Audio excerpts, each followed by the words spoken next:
নমস্কার, আমি ডক্টর দীপঙ্কর পাল, infectious disease specialist. আজকে আমাদের আলোচনার বিষয়বস্তু হলো টাইফয়েড ফিভার এবং তার ভ্যাকসিনেশন ও প্রিভেনশন। আমরা অনেকেই জানি টাইফয়েড ফিভার একটি ব্যাকটেরিয়া ঘটিত অসুখ এবং এটি প্রধানত অপরিচ্ছন্ন জল ও খাদ্যদ্রব্যের মাধ্যমে আমাদের শরীরে প্রবেশ করে এবং পরবর্তীকালে জ্বর, পারসিস্টেন্ট ফিভার, তার সঙ্গে লিভার স্প্লিন, বড় হয়ে যাওয়া, GI symptoms like diarrhoea, constipation, কখনো গায়ে র্যাশ, কখনো সেপসিস ও মেনিনজাইটিস ও মৃত্যু পর্যন্ত হতে পারে চিকিৎসার দেরি হলে। মূলত south east Asian country including India, Pakistan, Nepal, Bangladesh এবং অন্য যে সাউথ ইস্ট এশিয়ান কান্ট্রিজ আছে, আফ্রিকার কিছু কান্ট্রি, ল্যাটিন আমেরিকাতেই এর প্রাদুর্ভাব দেখা যায়। যেটা মোর অ্যালার্মিং, আগেকার দিনে যেসব অ্যান্টিবায়োটিকের মাধ্যমে টাইফয়েড ফিভারকে কন্ট্রোল করা সম্ভব হতো, ডিউ টু অ্যান্টিবায়োটিক মিসইউজ ও ওভার ইউজ দেখা যাচ্ছে যে সেই ধরনের অ্যান্টিবায়োটিকগুলো এখন আর কাজ করছে না এবং তার জন্য গুটি কয় অ্যান্টিবায়োটিক আমাদের হাতে আছে। তো সেই পার্সপেক্টিভে টাইফয়েড ফিভারের প্রিভেনশন বেটার জরুরি, করা জরুরি এবং তার জন্য যেরকম পরিচ্ছন্ন খাবার, ফোটানো জল বা খাদ্যদ্রব্য হোটেল বা যেসব জায়গায় খাবার, রাস্তার বিভিন্ন ধরনের খাবার, তার মধ্যে সেগুলোকে বর্জন করা যেমন প্রয়োজন, তেমনি এফেক্টিভ টাইফয়েড ভ্যাকসিনেশনের দ্বারাও টাইফয়েড ফিভারকে আটকানো সম্ভব।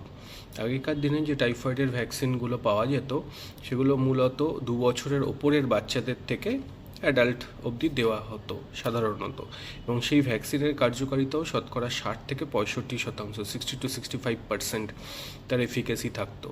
কিন্তু 2013 পর থেকে বেশ কিছু টাইফয়েড ভ্যাকসিন এসছে, যেটা WHO ওয়ার্ল্ড হেলথ অর্গানাইজেশন তারা 2018-19 পর থেকে এন্ডোর্স করছেন।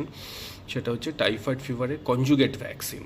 এর এফিকেসি অ্যারাউন্ড 80-90% এবং সিঙ্গেল ডোজই সাফিসিয়েন্ট, একটা ডোজই যথেষ্ট এবং এর মাধ্যমে টাইফয়েড ফিভারকে আটকানো সম্ভব।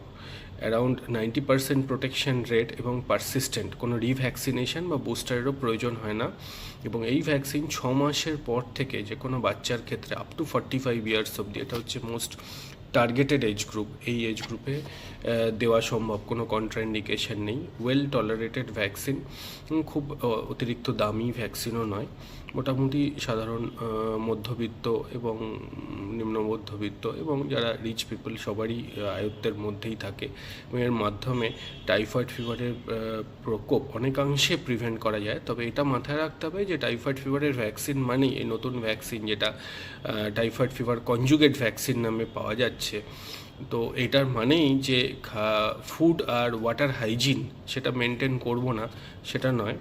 যে ভ্যাকসিন নিয়ে নিলাম এবং আমি যেখানে সেখানে হোটেলে বা যেখানে অপরিচ্ছন্ন জল খাবো সেরকম ব্যাপার নয়, সেটাও চলবে। পরিষ্কার পরিচ্ছন্নতা বজায় রাখা, খাবার এবং জল সঠিকভাবে পরিষ্কার পরিচ্ছন্নভাবে খাওয়া এবং সঙ্গে এই ভ্যাকসিনের দ্বারা টাইফয়েড ফিভার এবং তার কমপ্লিকেশনসকে প্রিভেন্ট করা সম্ভব। তাই আমি একজন ইনফেকশাস ডিজিজ স্পেশালিস্ট হিসেবে এটা রেকমেন্ড করি।